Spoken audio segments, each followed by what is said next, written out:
On va poursuivre dans cet enregistrement la présentation de l'introduction d'une variable qualitative, d'une ou plusieurs variables qualitatives dans les modèles de régression linéaire.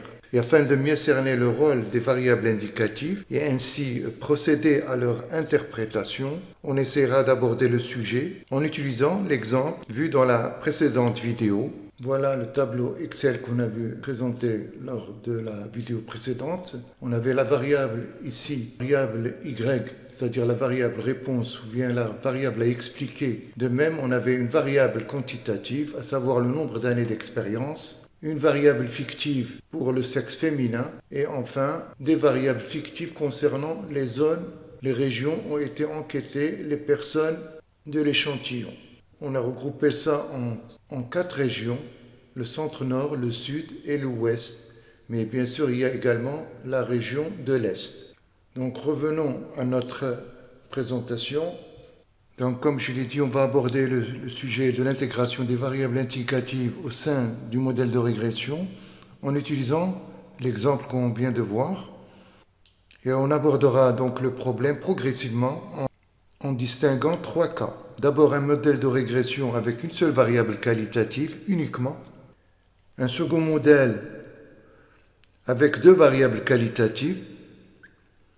Et enfin un troisième où on va insérer 2 variables qualitatives et une seule variable quantitative et explicative. Premier cas, modèle avec une seule variable qualitative. Ce modèle qu'on appelle aussi un modèle ANOVA. Je rappelle que le modèle ANOVA, il est utilisé pour évaluer la signification statistique de la relation entre une variable quantitative et une variable qualitative, ou bien entre une variable quantitative et plusieurs variables qualitatives. Dans ce cadre, on peut écrire le modèle comme suit, en utilisant les données de l'exemple précédent. YI est égal paramètre P1 plus bêta de FI plus le terme d'erreur. Ça, c'est le modèle théorique, comme si on se référait à l'ensemble de la population enquêtée. Bien sûr, avec F, c'est la variable fictive, reprenant la modalité du sexe féminin, c'est-à-dire qu'on a F est égal à 1 pour féminin, où le répondant est de sexe féminin, 0 sinon. Bien sûr, avec YI, c'est le taux de salaire moyen. Donc on va aller vers Excel, voir les résultats de cette régression. Voilà les résultats du modèle par le biais d'Excel. Alors, pour les coefficients, la valeur des coefficients, elles sont à ce niveau, elles sont indiquées ici. Pour l'estimation du paramètre, ici constant, c'est 7,099 $ US. Et pour le paramètre bêta 2 affilié à la variable indicatrice ou bien la variable fictive F, c'est-à-dire féminin, c'est moins 2,511 $ US. On voit que les deux coefficients sont significativement à ce niveau, en voyant la probabilité de 2 paramètres, elle est largement inférieure au risque d'erreur, 0,05. Donc, le modèle est significatif, donné également par la valeur, le p-value de f, ici. Donc, on a ces coefficients qu'on va essayer de commenter. Donc, on peut écrire pour l'exemple, c'est les données de l'exemple. On a YI estimé est égal au paramètre bêta 1 plus bêta 2 FI et on a obtenu les résultats suivants à 7,099 moins 2,512. Je noterai plutôt F majuscule par FI pour signifier qu'il s'agit de la valeur observé au niveau de l'échantillon de la variable fictive. Donc, qu'est-ce qu'on va remarquer ici?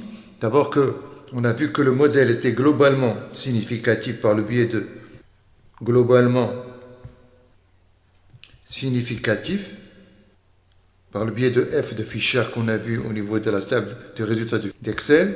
Il est largement inférieur à 0,005.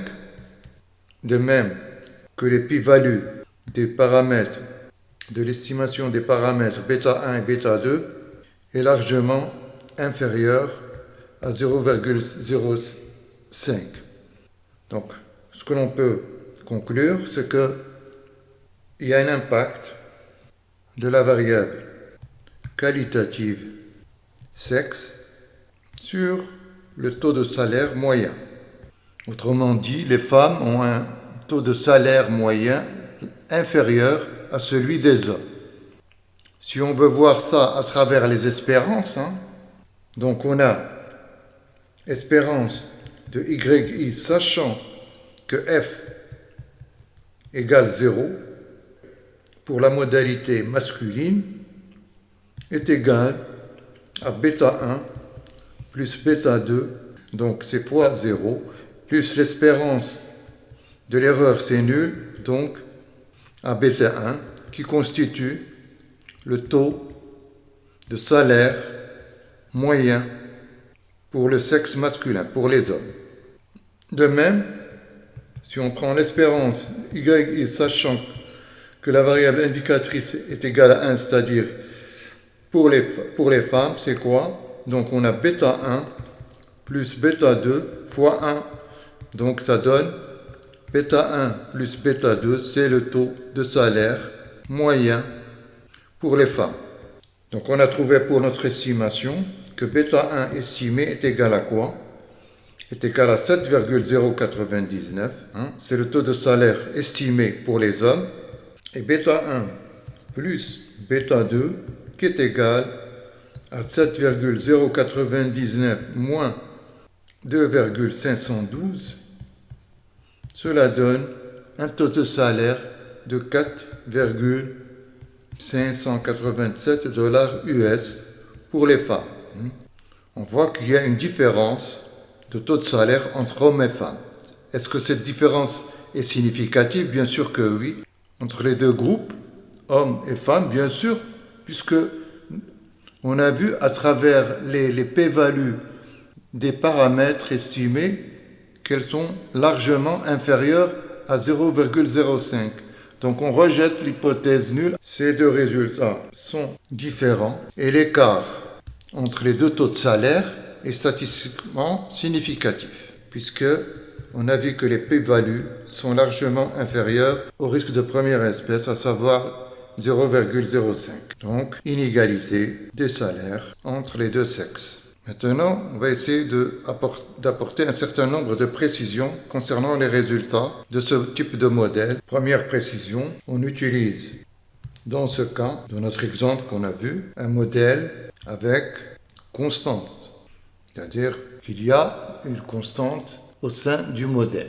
C'est le fameux bêta 1 pour notre exemple. Et d'ailleurs, au niveau des logiciels statistiques, la plupart d'entre eux demandent si on utilise ou non la constante. Donc, nécessité d'utiliser la constante. Deuxième précision, on l'a déjà auparavant, c'est-à-dire que chaque variable qualitative a M ayant M modalité ou M catégorie, elle donne lieu à la création de M-1 variables fictives. Exemple, le sexe a deux modalités, masculin et féminin. Il donne lieu à la présence d'une seule variable fictive qui est F. D'accord? C'est ce qu'on a fait. Ça, c'est lié parce qu'on a utilisé un modèle avec la constante.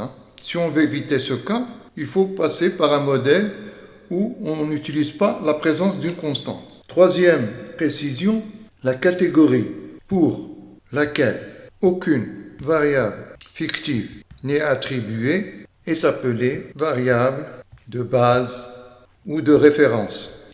Alors, pour expliquer ça au mieux, dans notre exemple, la variable, la modalité de la variable sexe, c'est-à-dire la modalité masculin, la modalité masculin constitue la variable de référence ou bien la variable de base.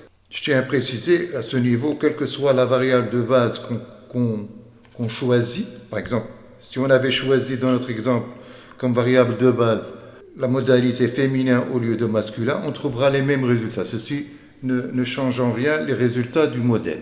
Parlons maintenant des paramètres. La constante, c'est-à-dire le paramètre β1 au niveau du modèle, représente, comme on l'a vu il y a un instant, la moyenne de la variable de contrôle. Ici, par exemple, dans notre exemple, c'était masculin. En revenant en haut, pour montrer ça, c'est là. Sachant que la variable indicatrice est nulle, c'est-à-dire qu'on a affaire aux personnes de sexe masculin, donc le taux de salaire moyen égale donc β1. Donc β1 représente ici la moyenne pour la modalité de contrôle. Par contre, la somme des deux paramètres β1 et β2 dans ce cas constitue la moyenne et β1 plus β2, c'est la moyenne de la variable fictive, c'est-à-dire la modalité sexe féminin. Voilà un peu ce que je peux dire pour ce premier cas où on a affaire à une seule variable explicative et qui est qualitative au sein d'un modèle de régression linéaire. Maintenant, on passe au cas d'un modèle avec deux variables qualitatives uniquement. Pour cela, on va utiliser l'exemple précédent, sauf que on va utiliser uniquement des variables qualitatives avec deux modalités et qui vont donner lieu à la création de deux variables fictives. Je rappelle l'exemple précédent qu'on avait vu au niveau d'Excel. C'est le salaire horaire en dollars US pour un échantillon de 526 personnes enquêtées à travers les régions des États-Unis. On avait la variable de sexe masculin ou féminin, donc ce qui a donné lieu à une seule variable indicative ou bien fictive, à savoir ici féminin pour quand la personne est de sexe féminin, il est noté 1 et quand elle est de sexe masculin, c'est 0. Et également uniquement une seule variable fictive, c'est-à-dire le lieu de résidence qui est soit le sud, soit en dehors du sud. Si c'est le sud, c'est 1. Si c'est en dehors du sud, c'est 0. Donc, on retourne vers notre modèle à définir. Donc, on va illustrer ce modèle par l'exemple que je viens de présenter. Donc, on va prendre deux variables qualitatives, comme je le note ici. La variable de sexe, masculin ou féminin, et qui donne lieu à une variable fictive qu'on note f. Cette variable fictive, ce sera 1 pour si la personne enquêtée est de sexe féminin, 0 sinon. Également, une autre variable qu'on a notée lieu de résidence et qui est répertoriée en deux modalités, soit la personne enquêtée réside dans la région du sud ou bien en dehors du sud, ce qui donne lieu à une seule variable du moment qu'on a deux modalités. Comme je l'ai expliqué précédemment, elle donne lieu à une seule variable fictive, à savoir qu'on va noter sud, 1 si la personne réside dans le sud, 0 sinon.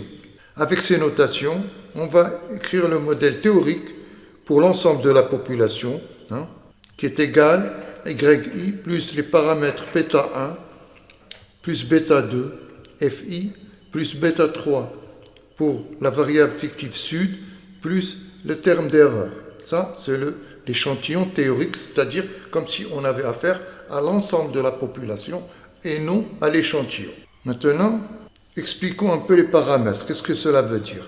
C'est à peu près ce que l'on a vu avec le cas d'un modèle avec une seule variable qualitative. À savoir qu'ici, que B1, c'est en fait l'espérance de la variable aléatoire YI, sachant que la première variable fictive FI est nulle et le lieu de résidence est 0. C'est-à-dire que c'est pour une personne qui est de sexe masculin et qui ne réside pas dans la région du Sud. Je note SHM pour salaire horaire moyen. De même, pour β1 plus β2, c'est en fait l'espérance de la variable, sachant que c'est le salaire horaire moyen d'une personne de sexe masculin et qui réside dans le Sud. Et enfin, B1 plus B2 plus B3 constitue le salaire moyen d'une personne de sexe féminin et qui réside dans le Sud. Donc on voit que tous les calculs seront faits pour une variable de contrôle. La variable de contrôle ici, elle est représentée par bêta 1. C'est pour la variable de contrôle, c'est en fait une unité de sexe masculin et qui ne réside pas dans le Sud.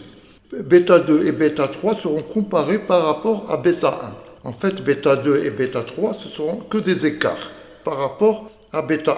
Soit ils seront positifs, soit ils seront négatifs. Maintenant, on va aller vers Excel pour voir un peu les résultats de notre régression de ce modèle. Voilà, on a devant nous les résultats donnés par Excel concernant cette régression linéaire. On va d'abord voir ces résultats-là. Pour la constante, c'est bêta 1, donc elle est de l'ordre de 7,44. La variable fictive, quand elle n'est pas nulle, elle est de l'ordre de moins 2,55. C'est le coefficient, le paramètre affecté à la variable féminin. Moins 0,91, c'est l'estimation du bêta 3 affecté à la variable fictive sud. On voit également, allons vers les p-values, on voit que les p-values, aussi bien pour bêta 1 estimé, bêta 2 estimé, bêta 3 estimé, elles sont largement inférieures ici à 0,05, qui est l'erreur de première espèce. Ces deux valeurs sont significatives, c'est-à-dire qu'elles ne sont pas dues à un effet d'échantillonnage, mais à des explications, disons, structurelles au sein de la population. Également, on voit que le modèle globalement est largement significatif. La p-value du F est largement inférieure à 0,05. Retournons vers notre modèle. Donc, le modèle, les résultats du modèle, on va les résumer à ce niveau. Le modèle de l'échantillon, c'est bêta 1, chapeau bêta 2 estimé que multiplie la variable indicatrice FI plus bêta 3 plus le terme d'erreur, le résidu, ici parce qu'on a affaire à l'échantillon, c'est le modèle qu'on va estimer, et on a obtenu les résultats suivants, comme on vient de le noter. Pour bêta 1, c'est 7,44, moins 2,55 pour le bêta 2, et le troisième paramètre, bêta 3 chapeau, est égal à 0,91. Bien sûr, on a vu également que ces paramètres, ces coefficients sont significatifs, puisque la p-value est largement inférieure à 5%. Donc tous les coefficients estimés sont significatifs, et je les répète ici, parce que les bêta 2 et bêta 3 constituent des écarts par rapport à bêta 1, comme on l'a expliqué précédemment. Et donc ces écarts sont significatifs, c'est-à-dire qu'ils ne sont pas dus à un effet d'échantillonnage, mais beaucoup plus à des effets structurels au sein de la population étudiée.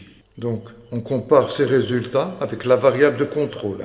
Je répète que la variable de contrôle, c'est la personne ou bien l'unité de sexe masculin et qui ne réside pas dans le Sud.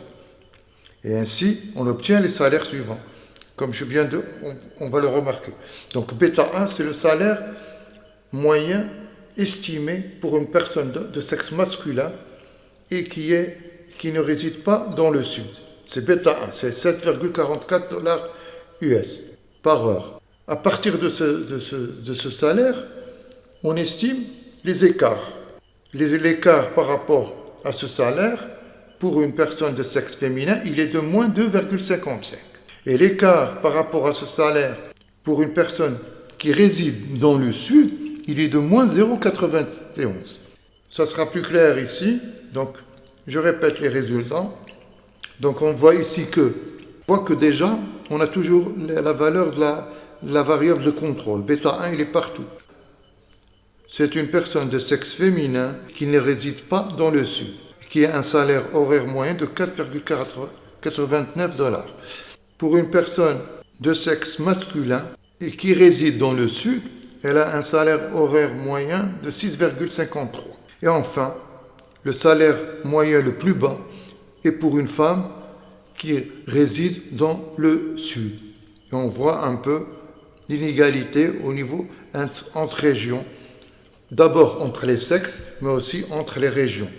D'accord? Parce que pour les hommes, aussi bien un homme qui réside dans le sud a un salaire horaire moyen inférieur à celui d'un homme qui réside en dehors du sud, et également pour les femmes. Une femme qui réside dans le sud a un salaire horaire moyen inférieur à celui d'une femme qui réside en dehors du sud. Maintenant, on va passer au cas d'un modèle mixte où on a aussi bien une variable quantitative qu'une variable ou plusieurs variables qualitatives. Donc, le troisième cas, à savoir le modèle mixte, où l'on a aussi bien une variable quantitative que qualitative. À la différence des deux premiers cas, des deux premiers modèles, on parlait d'analyse de la variance que l'on nomme ANOVA. Dans ce cadre, pour ce troisième cas, c'est plutôt une analyse en COVA, analyse de la covariance. Je rappelle qu'est-ce que l'on entend par analyse de la covariance ou modèle en COVA. C'est un modèle de régression linéaire dans lequel une variable réponse y, et qui est quantitative, est expliquée en fonction de deux variables. La première variable explicative, elle est quantitative, qu'on nomme également par covariable, et la seconde qualitative, qui a plusieurs modalités ou catégories. Brièvement, ce que l'on cherche à savoir, par le biais d'ANCOVA, est-ce que la relation linéaire entre la variable réponse y et la variable quantitative covariable est différente entre sous-groupes formés par les différentes modalités ou catégories de la variable qualitative. Le but ainsi est d'éliminer l'effet de la covariable pour voir ou relever s'il y a un effet effectif ou non de la variable qualitative sur la variable réponse y. On va illustrer ce cas en réutilisant notre exemple vu pour les deux premiers cas, mais en introduisant une nouvelle variable qui est quantitative ici, à savoir le nombre d'expériences, ou plutôt la variable expérience quantifiée ou mesurée en termes du nombre d'années dans le travail effectif.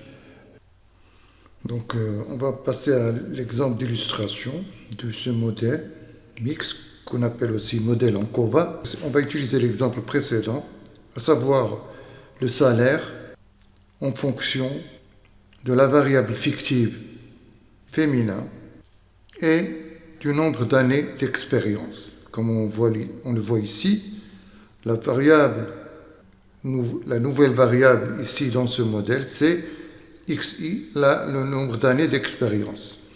Donc bien sûr, Y c'est le salaire horaire en dollars US, X c'est l'expérience dans le travail, le nombre exprimé en nombre d'années, et enfin bien sûr la variable fictive qu'on a vue au niveau des deux autres cas, à savoir la variable féminin où l'on note 1 pour femme et 0 lorsqu'il s'agit d'un homme. Donc on va essayer également de donner une interprétation aux différents paramètres qui existent dans le modèle, à savoir bêta 1, bêta 2 et bêta 3, car il faut le préciser quand on intègre une variable indicatrice au niveau d'un modèle théorique, d'un modèle de régression linéaire, la signification, bien le sens des paramètres change. Ainsi, bien sûr, en gardant les hypothèses du modèle, régression linéaire multiple, l'espérance de Y conditionnelle sachant un nombre d'années d'expérience XI et où FI est nul, c'est-à-dire pour un homme, est égal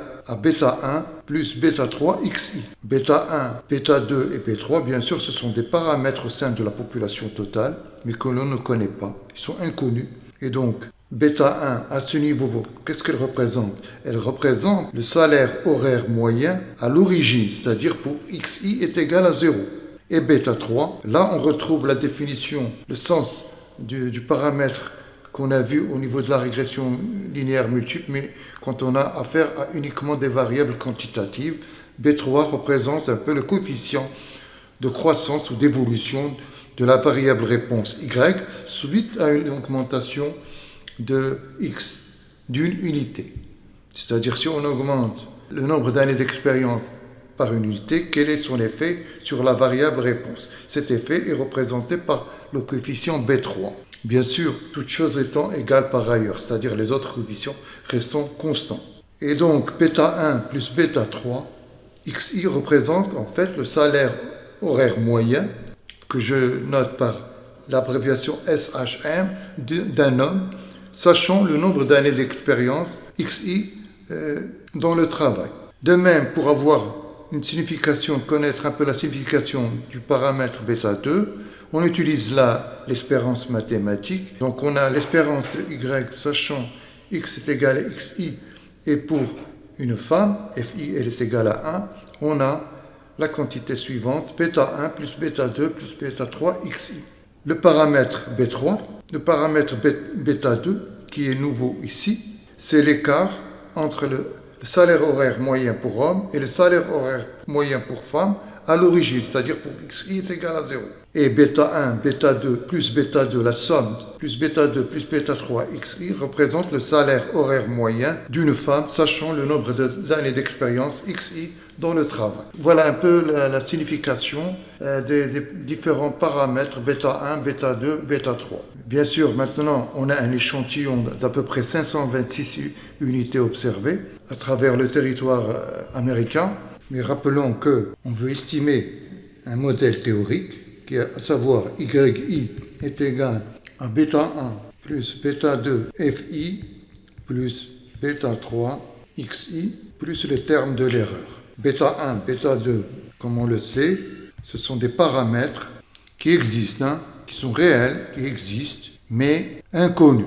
Si on veut les connaître, il faut utiliser l'ensemble de la population. Il faut faire une régression et prendre l'ensemble de la population des travailleurs américains, ce qui est matériellement presque impossible. Pour cela, on ne fera que les estimer par quoi? Par le biais d'un échantillon. Et ça, donc ça, c'est le modèle théorique, comme si on avait... C'est une hypothèse, bien sûr, ça reste une hypothèse, mais qu'on devait estimer en recourant à l'ensemble de la population.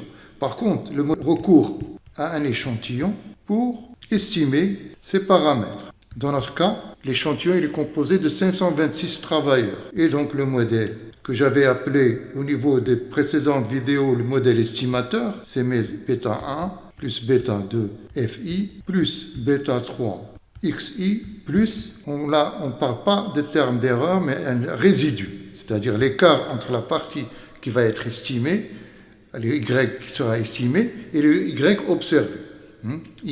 I, ici, c'est un résidu. C'est en fait, on essaie d'estimer l'erreur par le résidu. Donc, retournons à notre étude, à notre exemple. Maintenant, on va aller vers Excel pour exécuter la régression linéaire multiple. On va aller vers Données, puis choisir Utilitaires d'analyse. Dans le sous-menu, choisir Régression linéaire. La variable réponse en premier, c'est-à-dire Y. Aller vers Choisir les deux variables explicatives, à savoir la variable qualitative et la variable quantitative, c'est-à-dire l'expérience, le XI, et la variable fictive féminin. L'intitulé, il est présent. Attention, là, par exemple, on nous demande est-ce qu'on a besoin de choisir la constante ou pas. Nous, on doit choisir la constante, comme je l'ai dit dans l'exposé. Si on clique sur intersection à l'origine, on va faire abstraction de la constante dans le modèle. On définit la plage de sortie. Je vais situer sur la même feuille. Donc je dois choisir où on doit afficher les résultats. On va les mettre de ce côté. Donc on a les résultats. Donc, on va aller directement vers la valeur des coefficients, à savoir la constante. Elle est de 6,63. La variable affiliée à le coefficient de la variable quantitative ici, l'expérience, c'est 0,03 et le coefficient affecté à la variable fictive, il est de moins 2,48. On voit que au niveau des t, des p-values ici, pour la constante, il est aussi bien pour la constante que pour les deux variables, il est largement inférieur à 0,05. Donc les paramètres ici, les coefficients estimés sont significatifs. D'ailleurs, au niveau du modèle globalement, également, on peut voir que le f, la p-value du f calculé c'est 37,50, la p-value est inférieure à 0,05. Donc le modèle est globalement significatif. Donc on retourne vers notre page. Donc les résultats sont pour l'estimation de ce modèle, Y chapeau I, c'est-à-dire la variable réponse estimée, est égale à 6,63 moins 2,48 FI plus 0,03 XI, avec bêta 1 chapeau qui est égal donc à 6,63 ici, c'est 6,63 $. Donc c'est le salaire horaire moyen pour homme à l'origine. Le nombre d'années d'expérience est nul. La même chose de bêta 1 chapeau plus bêta 2 chapeau, ça donne l'estimation du salaire horaire moyen pour femme qui est ici de l'ordre de 4,15 $. Et enfin, on a également l'estimation du coefficient affecté à la variable quantitative qui est égal ici à 0,03, c'est-à-dire à une augmentation unitaire du nombre d'années d'expérience correspond une croissance de l'ordre de 0,03 salaire horaire moyen. Si on devait faire une représentation graphique de ces droites, en fait on va faire, c'est un schéma qu'on va faire ici, représentation graphique. Ici, en fait, on a deux droites, une pour l'homme et une pour les femmes, deux droites linéaires. Ça, c'est le salaire horaire. Ça, c'est les années d'expérience en termes d'années. Bon, la droite, à l'origine, pour les femmes, c'est 4,15 et pour les hommes, c'est 6,63. Et donc, une première droite pour les femmes et une seconde pour les hommes. Donc on voit que la pente, en principe, ici, c'est 0,03. Pour la pente, c'est 0,3. Et donc, la droite pour les hommes, c'est Y chapeau, est égal à 6,63 plus 0,03 XI. Et la droite pour les hommes, pour les femmes, c'est 4,15 plus 0,03, vaut mieux dire plutôt. Donc on voit ici que les deux droites pour les hommes, Y est égal à 6,63 plus 0,03 x. Pour les femmes, c'est 4,15 plus 0,03 x. La seule différence, c'est à l'origine. Et donc, ce sont deux droites parallèles qui ont la même pente. Qu'est-ce que cela sous-entend? En intégrant la variable, la covariable xi, à savoir le nombre d'années d'expérience, on voit qu'il y a une différence de salaire horaire moyen entre les hommes et les femmes. Si par exemple il n'y avait pas de différence, les deux droites seraient confondues. C'est-à-dire qu'à l'origine, on aura le même salaire aussi bien pour les hommes que pour les femmes, du moment qu'on a la même pente. Donc les deux droites seront confondues. Or ici, on voit que les deux droites sont parallèles, elles ne sont pas confondues. Cela implique qu'il y a effectivement un impact de la variable qualitative sexe sur le salaire horaire. Maintenant, on peut se poser la question suivante. Est-ce que l'évolution du salaire horaire moyen doit être égale, quel que soit le sexe? C'est-à-dire ici, dans notre exemple, on a vu que l'évolution exprimée par le coefficient bêta chapeau 3, qui est égal à 0,03, est-ce qu'elle est égale? Si elle est de l'ordre de 0,03 pour les hommes, est-ce qu'on doit trouver le même coefficient d'évolution pour les hommes que pour les femmes?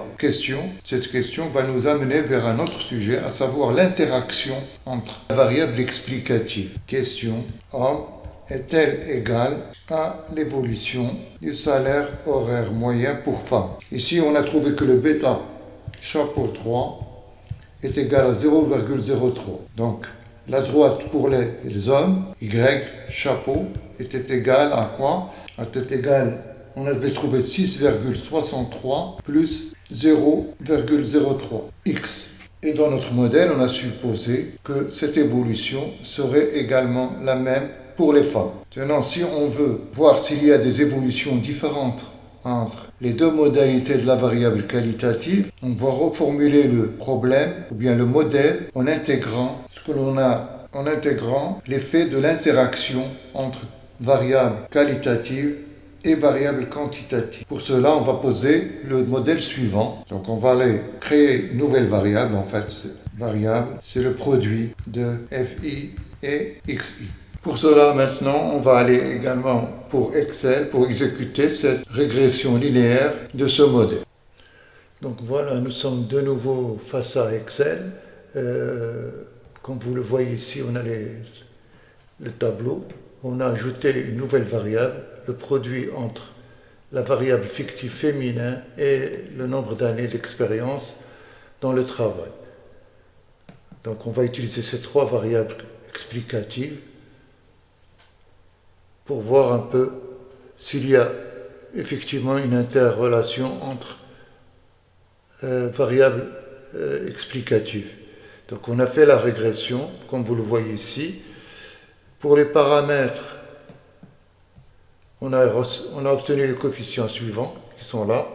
Donc, et pour les p-values, comme on peut le voir ici, elles sont largement inférieures à la probabilité seuil 0,05. Globalement, le modèle est aussi significatif, comme on peut le voir à travers la p-value du f calculé, qui est inférieure à 0,005. Donc on a le nouveau modèle estimé, y chapeau, est égal, bêta 1, c'est 6,15, bêta 2, qu'on a trouvé, c'est moins 1,55 FI, plus bêta 3, 0,05 XI, et moins également 0,05 FI, le produit XI. Donc remarque,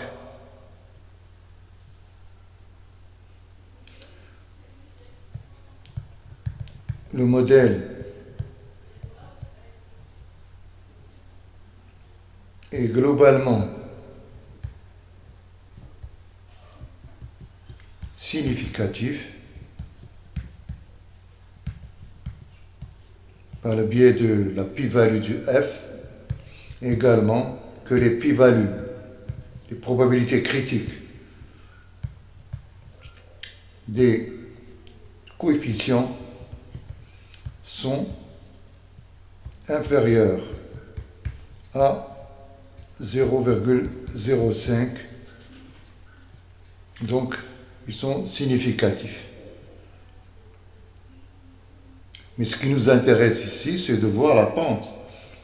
Alors on voit que la pente pour les hommes, elle est de 0,05, et pour la droite, pour les femmes, elle tourne autour de 0. C'est presque, disons, impossible à imaginer, mais c'est dû peut-être à la qualité des données recueillies pour la réalisation de cet exercice. Ce qui nous intéresse ici, c'est surtout illustrer le fait que des variables, des interactions entre la variable quantitative et qualitative est possible, comme c'est le cas qu'on a vu à travers cet exemple.